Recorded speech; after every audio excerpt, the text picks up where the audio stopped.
السلام علیکم بچوں، ہم لوگ سبق پڑھ رہے ہیں اسلامی جمہوریہ پاکستان میں آئینی ارتقاء، اور اس کے اندر اب تک ہم نے 1956 اور 1962 عیسوی کا آئین پڑھا ہے۔ 1973 عیسوی کے آئین کی جو اب بنیادی چیزیں ہیں وہ ہم پڑھنے جا رہے ہیں، ٹھیک ہے۔ ہمارے پاس یہاں پر 1973 عیسوی کا آئین موجود ہے۔ یہ میرے 1973 مارچ 1969 عیسوی میں مارشل لاء کے نفاذ کے وقت یہ وعدہ کیا گیا کہ بالغ رائے دہی کی بنیاد پر پاکستان کی نئی دستور ساز اسمبلی ایک نیا آئین تیار کرے گی، اور بالغ رائے دہی سے مراد ہر عمر کا شخص اس میں حصہ نہیں لے سکے گا جو سمجھ بوجھ رکھتا ہے، اور اس کے لیے جو عمر قرار دی گئی ہے پاکستان کے آئین میں وہ ہے 18 سال۔ آپ کا جو NIC ہے، شناختی کارڈ ہے، وہ 18 سال کی عمر میں بنتا ہے، اس سے پہلے نہیں بنتا، اور آپ کو ووٹنگ کے لیے NIC کی ضرورت ہوتی ہے۔ کیوں ہوتی ہے؟ وہ اسی لیے ہوتی ہے یہ دیکھنے کے لیے کہ آیا جو شخص یہاں پر ووٹ دے رہا ہے وہ بالغ ہے یا نہیں ہے۔ اس مقصد کے لیے مارچ 1970 عیسوی میں legal frame work order LFO جاری کیا گیا۔ LFO میں صوبائی اور قومی اسمبلی کے اراکین کی تعداد اور انتخابات کے انعقاد کے لیے ہدایات فراہم کی گئی تھیں، اور آئین کی تیاری کے لیے بنیادی اصول طے کر دیے گئے۔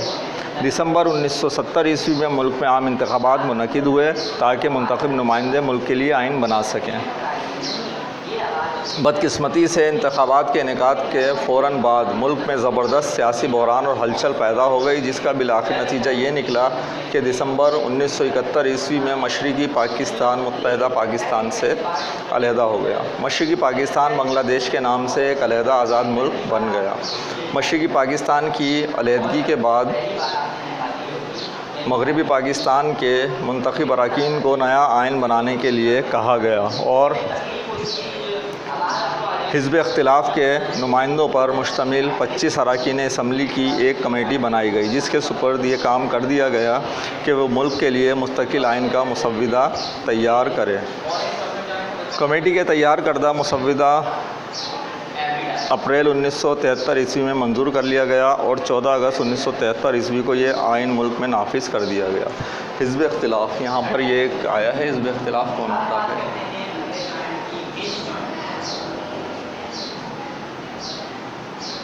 آپ کے پاس جس وقت ملک میں بہت ساری جماعتیں الیکشن میں حصہ لیتی ہیں، الیکشن میں حصہ لینے کے بعد بہت سے لوگ کامیاب ہوتے ہیں، بہت سے ناکام، اپنی حکومت نہیں بنا پاتے۔ اس میں جو سب سے زیادہ سیٹیں حاصل کرتی ہے پورے ملک سے، وہ جماعت تو حکومت بنا لیتی ہے، اور اس کے بعد جو دوسرے نمبر پر ہوتی ہے وہ آپ کے پاس اس حکومتی کام پر نگران کے طور پر شامل ہوتی ہے، اور اس کو آپ کیا کہتے ہو؟ حزب اختلاف۔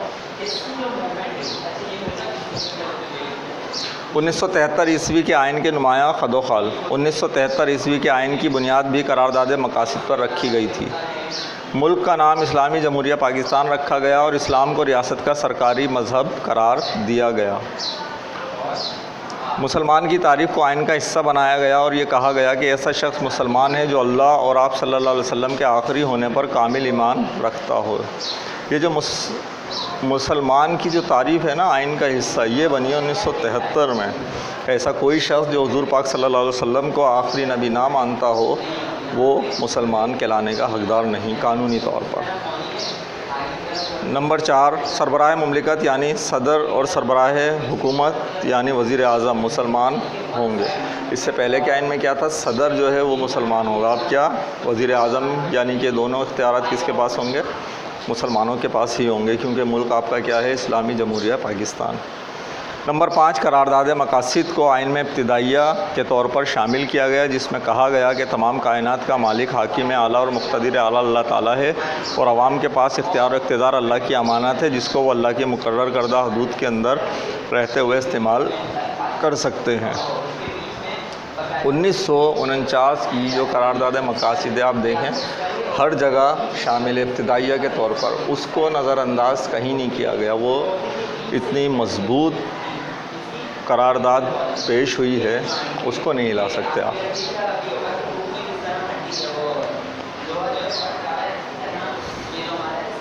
چھٹا پوائنٹ، ملک میں وفاقی پارلیمانی نظام رائج کیا گیا۔ وزیر اعظم کو بہت زیادہ اختیارات دیے گئے، صدر مملکت کے اختیارات کو بہت محدود کر دیا گیا۔ عملی طور پر صدر مملکت وزیر اعظم کی رضامندی کے بغیر اہم احکامات جاری نہیں کر سکتا تھا۔ 7، پاکستان میں پہلی مرتبہ 2 ایوانوں پر مشتمل پارلیمان قائم کی گئی۔ ایوان بالا کا نام سینیٹ اور ایوان زیریں کا نام قومی اسمبلی رکھا گیا۔ نمبر 8، صوبائی حکومتوں کو صوبائی خود مختاری دی گئی۔ نمبر 9، عوام کے حقوق کے تحفظ کے لیے عدلیہ کی آزادی کے لیے ضروری تحفظات مہیا کیے گئے۔ نمبر 10، آئین کی رو سے ایک اسلامی نظریاتی کونسل قائم کی گئی تاکہ وہ اسلامی اصولوں کے مطابق حکومت کی رہنمائی کرے۔ یہ ایک مشاورتی ادارہ ہے جو وفاقی اور صوبائی حکومتوں کو ایسے اقدام کے لیے سفارشات پیش کرتا ہے جو مسلمانوں کو اسلامی اصول و ضوابط کے مطابق زندگی گزارنے میں مددگار ثابت ہوں۔ یہ کونسل موجودہ قوانین کو اسلامی سانچے میں ڈھالنے کے لیے بھی اپنی رائے دے سکتی ہے۔ 11واں پوائنٹ، مسلم ممالک سے قریبی تعلقات قائم کرتے ہوئے اسلامی اتحاد و اتفاق و یکجہتی کو پروان چڑھانا۔ نمبر 12، اسلامی تعلیمات اور عربی زبان کو فروغ دینے کے لیے ضروری اقدامات کرنا۔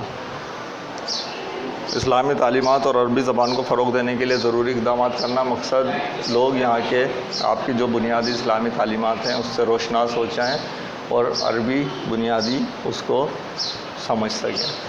اس کے لیے یقینی طور پر آپ کا جو کریکولم ہے اس میں اس کو اس طریقے سے ڈیزائن کیا گیا۔ پھر اب جو ہمارے پاس ٹاپک شروع ہو رہا ہے اسی میں وہ ہو رہا ہے مشرقی پاکستان کی علیحدگی۔ ابھی ہم نے پڑھا اوپر 1971 میں مشرقی پاکستان علیحدہ ہوا۔ اب اس کے اسباب ہم یہاں پر پڑھیں گے۔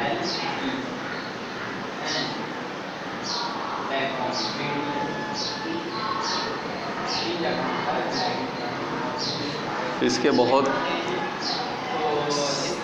سارے دلائل ہیں، بہت ساری وجوہات ہیں۔ اس میں سے سب کے سب تو ہم آج نہیں پڑھ پائیں گے، صرف آج کے میں ہم چند باتیں ہی پڑھیں گے۔ 14 اگست 1947 عیسوی کو پاکستان 2 حصوں میں وجود میں آیا، یعنی مشرقی پاکستان اور مغربی پاکستان۔ 1971 عیسوی میں مشرقی پاکستان کی علیحدگی کے وقت تک یہ ایک ہی ملک رہا۔ مشرقی پاکستان کے زوال یا علیحدگی کے اسباب مندرجہ ذیل ہیں۔ نمبر 1، مشرقی اور مغربی پاکستان کا جغرافیائی محل وقوع۔ پاکستان کا ان دونوں حصوں کے درمیان تقریباً 1600 کلومیٹر کا فاصلہ تھا اور درمیان میں بھارت اور سمندر حائل ہے، اسی لیے دونوں حصوں کے عوام ایک دوسرے کے زیادہ قریب نہیں آ سکے۔ اس کی وجہ سے مشرقی اور مغربی پاکستان کے عوام کے درمیان غلط فہمیاں پیدا ہو گئیں۔ بھارت نے کبھی بھی بر صغیر کی تقسیم اور قیام پاکستان کو دل سے قبول نہیں کیا تھا۔ اس نے ان غلط فہمیوں کا فائدہ اٹھانا شروع کر دیا اور مشرقی پاکستان کے لوگوں کو گمراہ کرنے کے لیے اس نے مغربی پاکستان کے خلاف من گھڑت اور جھوٹا پروپیگنڈا شروع کر دیا۔ اس پروپیگنڈا نے دونوں صوبوں کے عوام میں بد اعتمادی پیدا کر دی، جس سے شدید نقصان پہنچا۔ اس پوائنٹ کو یہاں تک ہم رکھیں گے اور انشاءاللہ پڑھنے کا کام اس سے آگے اگلے جو ہمارا پیریڈ ہے اگلا اس میں کریں گے۔ ابھی ہم کلاس ورک کرتے ہیں، ہم لوگ کام کرتے ہیں۔ کام میں کیا ہے ہمارے پاس سوالات ہیں اور کچھ بلینکس ہیں، ٹھیک ہے۔ سوالات میں جو آپ کا سوال ہے آج کا وہ ہے 19 1973 کے آئین کے اہم نکات تحریر کیجیے۔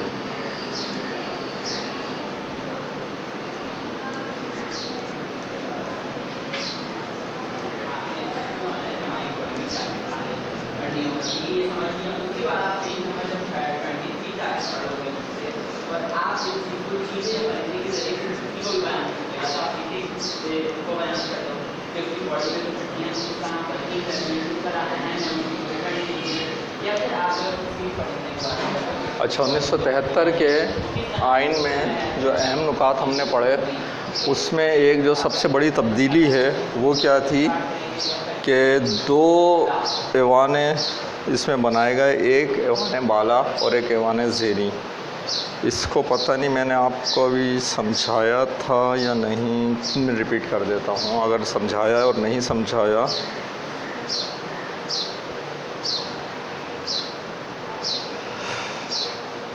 پاکستان میں پہلی مرتبہ 2 یہ جو پارلیمنٹ کے بنے ہیں، ایوان بالا اور ایوان زیریں، یہ کیا ہے؟ دراصل عوام کے منتخب کردہ نمائندوں پر مشتمل آپ کی قومی اسمبلی بنا دی گئی، وہاں پر منتخب ہو کر لوگ آ گئے۔ اب یہ جو منتخب لوگ ہیں یہ ملک کی آئین بنانے کے لیے، آئینی تجاویز کے لیے بنائیں گے نہیں، صرف کیا کریں گے؟ تجاویز پیش کریں گے، بل پیش کریں گے۔ تو ہر جماعت سے جتنے لوگ اس میں قومی اسمبلی میں پہنچے ہیں ان کا اس نسبت سے، ریشو سے سیٹوں کا کوٹا ہوتا ہے۔ کس چیز کے لیے؟ ایوان بالا یا سینٹ کے لیے۔ اس میں یہاں سے منتخب لوگ یہ اپنے دیتے ہیں ہر ادارے کے لیے قابل افراد۔ مثلا اگر تعلیم کے لیے بل پیش کرنا ہے تو جو ہر جماعت نے اپنا ایک بالکل قابل ترین بندہ تعلیم کے شعبے سے متعلق جو دیا ہوگا اپنا، اس میں شامل ہوگا، وہ ایوان بالا میں وہ بیٹھے گا، اور دوسری جماعتوں کے بھی جو لوگ بیٹھے ہیں وہ بیٹھیں گے، اور پھر وہ تعلیم کے لیے تجاویز پیش کریں گے۔ ایسے ہی اگر ہیلتھ کی بات آئے تو یہاں سے انہوں نے اپنے ڈاکٹر کے اوپر مشتمل جو لوگ دیے ہوں گے، اور وہ انتہائی قابل لوگ جو ہوں گے وہ دیے ہوئے ہیں، وہ سارے مل کر بیٹھیں گے اور تجاویز اپنی پیش کریں گے۔ پھر وہ لکھ کر تمام بل کی صورت میں اس کو پیش کر دیں گے قومی اسمبلی کے ممبران کے پاس۔ اب یہ جو قومی اسمبلی کے ممبران ہیں یہ اس کو دیکھیں گے، اس پر بحث کریں گے، اس میں اگر کچھ ترامیم کی ضرورت ہے تو اس میں تبدیلی کریں گے۔ سینٹ جو ہے پھر اس کے اندر تبدیلی جو ان کے پاس گئی ہے اس کو دیکھتی ہے۔ یہ ہمارے پاس ان دونوں سینٹ کا کام ہوتا ہے، لیکن یہ جو ایوان بالا ہے اس کو صرف اور صرف بل تک کا کام ہے، آئین کا کام ہے، جبکہ جو قومی اسمبلی ہے اس کا کام بنسبت ایوان بالا کے زیادہ ہے۔ اس کو منتخب افراد سینٹ کے لیے فراہم بھی کرنے ہوتے ہیں، اس کو آپ کے جو امور ہیں پورے انتظامی ملک کے ان کو بھی دیکھنا پڑتا ہے۔ یہ 2 سینٹ آپ کے پاس 2 ایوان بالا الگ الگ بنائے گئے جن کے کام مختلف ہیں۔ ٹھیک ہے بچوں، تو آپ کو 1973 عیسوی کے آئین کے اہم نکات تحریر کرنے ہیں، یہ کر لیجئے۔ ہو گئے؟ ٹھیک ہے، یہ مٹا دیتے ہیں، اور آج کے لیے جو ہماری کلاس ورک کے لیے ہی خالی جگہ ہیں وہ لکھ لیتے ہیں۔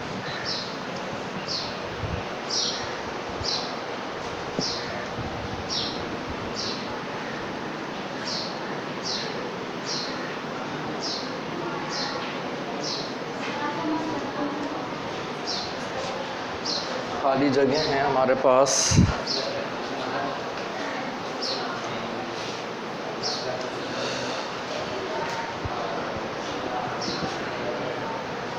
آج کے لیے پہلی ہے، ویسے یہ ہمارے پاس اس کے جو یہاں نمبرز ہیں وہ الگ ہیں۔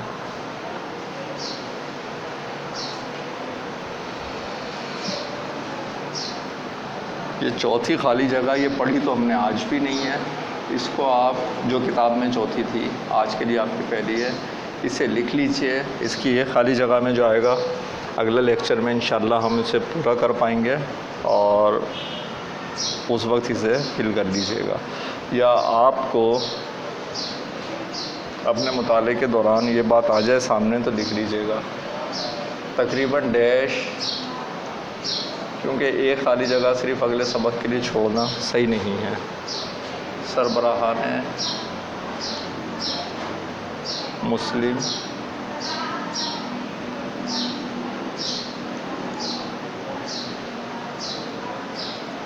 ریاستوں نے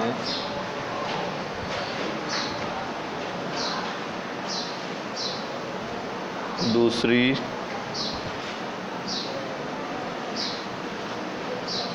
اسلامی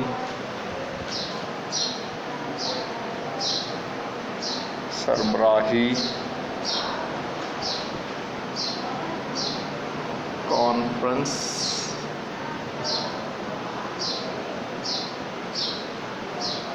میں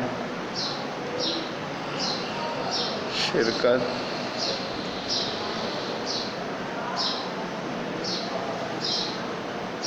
کی تھی۔ تو جتنے ممبران نے شرکت کی تھی ان کی تعداد یہاں پر لکھنی ہے۔ آج کے لیے دوسری جو ہے پاکستان نے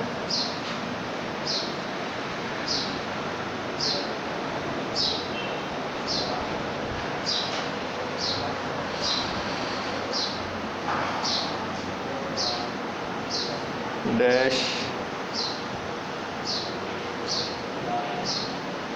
سربراہ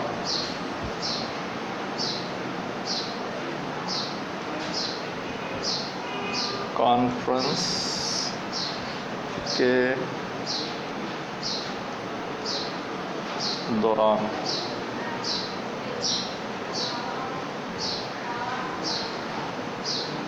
بنگلہ دیش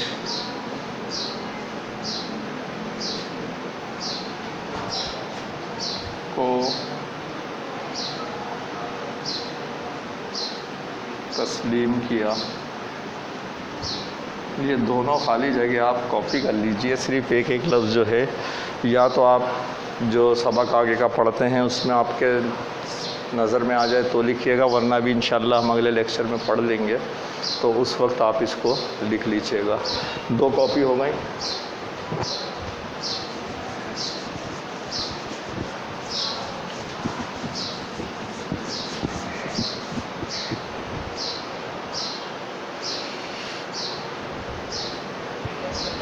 آج کے لیے تیسری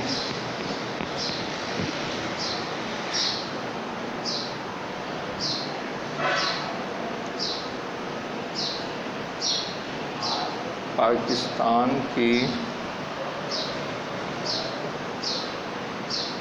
پہلی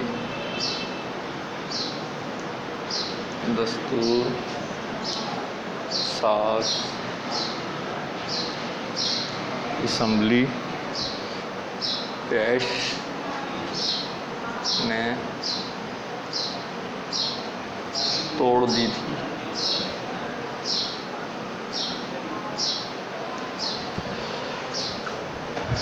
اور آج کے لیے چوتھی اور آخری، پاکستان کے تینوں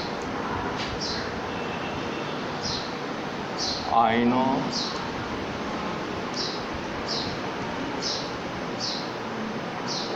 میں یہ کہا گیا ہے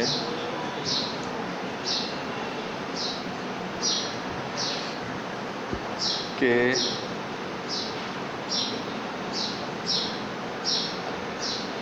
اقتدار اعلیٰ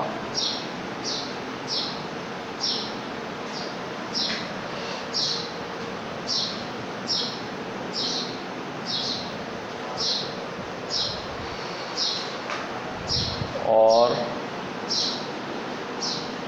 حاکمیت اعلیٰ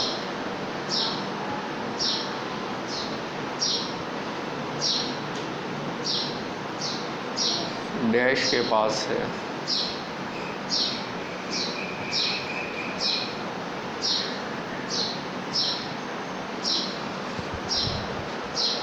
ٹھیک ہے بچوں، یہ ہمارے پاس آج کا پڑھنے کا اور لکھنے کا کام اختتام پذیر ہوا۔ انشاءاللہ اگلے لیکچر میں ملاقات ہوگی۔ اللہ حافظ۔